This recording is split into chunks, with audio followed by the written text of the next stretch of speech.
Puis le Seigneur m'a dit, « Pourquoi pries-tu pour mon serviteur Yiyé Avela? Ne gaspille pas ton temps. » Je priais, demandant à Dieu de donner à son serviteur Yiyé Avela, qui est un grand évangéliste de Porto Rico, plus de temps sur la terre. Parce que je savais que la mort de Yiyé, quand elle arrivera, serait le signe que Dieu a choisi pour prélude à son jugement sur Porto Rico, pour que son véritable Église soit en mesure de se préparer, de s'échapper dans les montagnes comme Lot l'a fait quand les anges de Dieu lui a dit où aller. L'Écriture dit que le Seigneur ne fera rien sans qu'il ait d'abord révélé ses secrets à ses prophètes. Dieu qui est dans les cieux est fidèle à ses serviteurs ici à Porto Rico et à tous les justes sur l'île. Pour cette raison, il m'a dit, « Mon serviteur, bientôt je vais emmener mon serviteur Yiyé Avela et permettre à mon peuple de l'honorer. » Il dit, « Dès que Yiyé reposera en paix, j'enverrai immédiatement mon jugement sur l'île. » Dieu fait les choses en son temps, pas notre temps. Une remarque. Yiyé Avela est maintenant allé rejoindre le Seigneur le 28 juin 2013. Ce message a été reçu par le prophète Rodriguez avant le décès de Yiyé Avela. Je tiens à dire à l'Église de Jésus-Christ de Porto Rico que ce jugement envisagé par Dieu sera exécuté la nuit, tout comme Sodome et Gomorrhe. Lisez Ézéchiel 12. Je le dis aux églises de Porto Rico que nous ne devons pas partir ou fuir. Ne bougeons pas jusqu'à ce que le Seigneur nous dise de le faire, tout comme Dieu a dit à Moïse qu'on sortir d'Égypte. Même si les dépouilles de notre frère Yiyé Avela reposent sous terre, l'Église de Dieu à Porto Rico ne se déplacera pas jusqu'à ce que le Saint-Esprit nous dise de le faire, peu importe où nous vivons sur l'île. Église de Jésus-Christ à Porto Rico, veuillez le comprendre. Il dit, « Mon serviteur, la grande nation des États-Unis ne pourra pas vous venir en aide immédiatement. C'est la raison pour laquelle j'ai choisi une autre nation qui vous aidera d'abord. Elle vous apportera la nourriture. » Cette nation a déjà préparé de la nourriture pour vous. Il dit, « Tu seras surpris quand je te dirai qui c'est. » Il me dit que c'est le Venezuela. Je vous informe qu'en février 2012, dans une vidéo vue à travers le monde, Hugo Chavez dit à Dieu, « Si tu es vraiment Dieu, alors guéris-moi, puisque ni les sorciers ni les Cubains n'étaient en mesure de guérir mon cancer. » C'était en direct sur la chaîne gouvernementale au Venezuela. Il dit à Dieu, « Tu sais que j'ai préparé beaucoup de nourriture et que je ne veux pas mourir car je veux être celui qui donnera ces nourritures. » Ceci est dans une vidéo. Que savait M. Hugo Chavez pour qu'il soit aussi catégorique à ce sujet? Qui lui a donc donné des informations avant qu'il le fasse?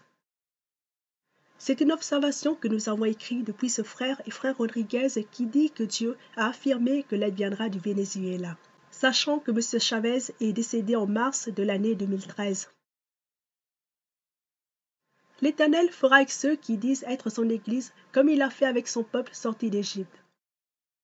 Ceux qui avaient 20 ans ou plus n'ont pas pu voir la terre promise. Il dit que la majorité des chrétiens de l'île périront cette nuit et qu'un nouveau troupeau entreront dans l'Église, y compris de nombreuses personnes qui ne connaissent pas Dieu. Ils donneront leur cœur à Jésus et ensemble avec les justes qui auront survécu deviendront la nouvelle Église de Jésus-Christ. Il me dit également, « Mon serviteur, te souviens-tu de Corée ?» Lire Nombre 16. Il me le demanda 5 fois.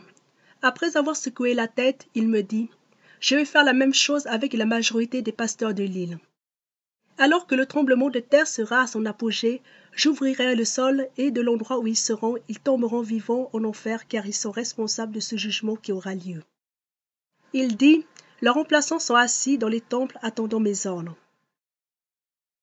J'ose, tous ceux qui se disent avoir le pouvoir de Dieu de prouver et de dire que je mens, j'irai dans leur église et ils pourront me réprimander si j'ai en moi quelque chose autre que la présence de Dieu. Celui qui a Dieu ne repousse point ce que Dieu dit. Il confronte quiconque, moi et quelqu'un d'autre. Ils ont essayé de cacher ce message complet au peuple de Dieu. Ce message est très similaire à celui de Jonas.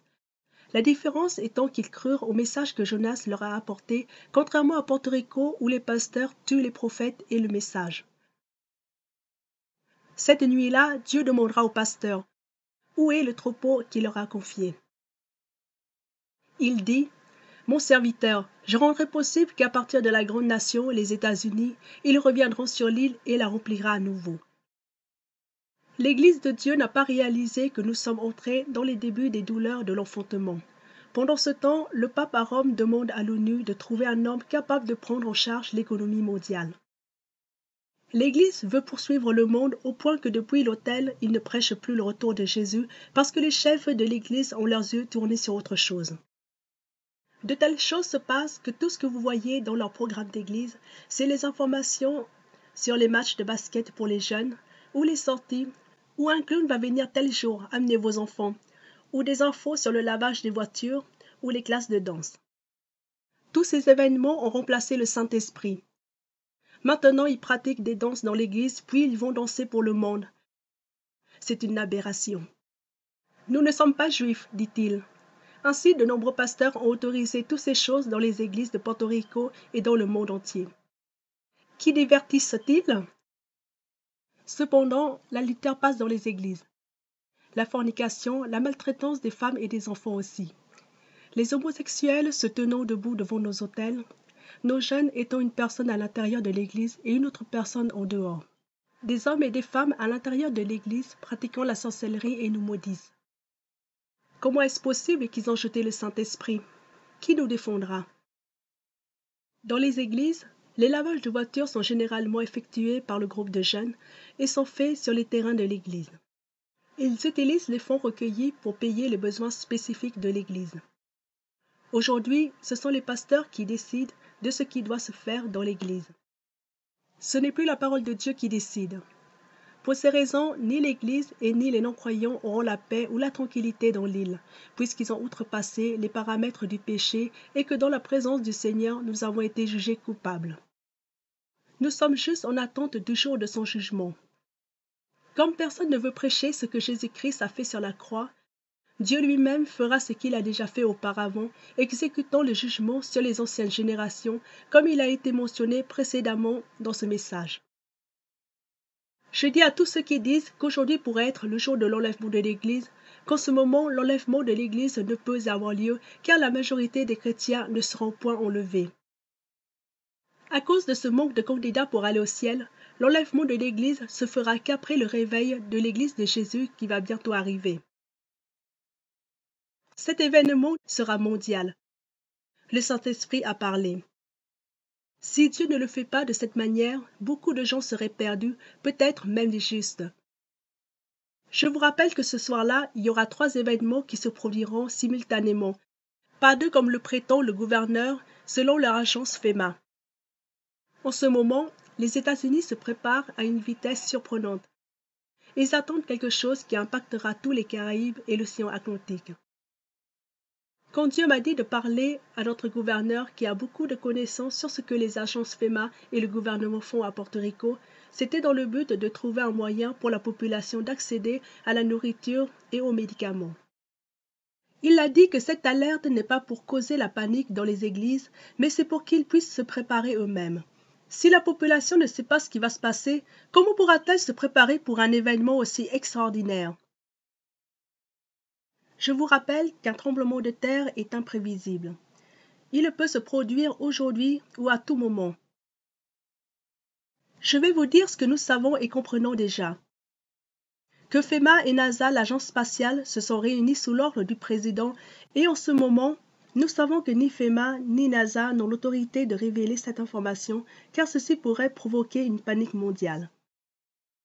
Cependant, Dieu a dit à ses églises à Porto Rico, quelle qu'en soit leur dénomination, d'évaluer ce message et de se préparer avec lui.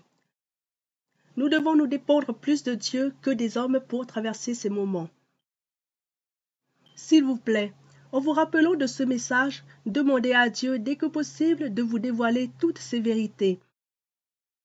Pour tous les pasteurs de Porto Rico, les évangélistes, les prétendus prophètes, les apôtres, les évêques et tous ceux qui ont des titres, je vous dis que Dieu peut également vous révéler ce qu'il m'a révélé. Nous faisons face au même problème que le prophète Daniel, quand par surprise, Nebuchadnezzar a donné l'ordre de tuer tous les sages de Babylone. Daniel était sur la liste des sages qui étaient mis à mort, mais même si Dieu n'a pas prévenu d'avance, ayant seulement un jour à vivre avant d'être exécuté, Daniel n'est pas resté les bras croisés.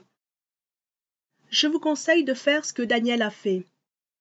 Il a demandé à Dieu de lui révéler tous les plans du roi. Le soir même, Dieu révéla à Daniel ce qu'il voulait savoir. Nous aussi sommes condamnés à mort. Demandez maintenant à Dieu de vous révéler sa volonté. Si vous n'obtenez pas de réponse, alors vous avez besoin sérieusement d'examiner votre vie, réfléchir et rechercher où vous avez mal tourné dans votre marche avec Jésus. Que Dieu vous ouvre les yeux afin que vous puissiez voir. Votre frère et prophète de Dieu, Ephraim Rodriguez.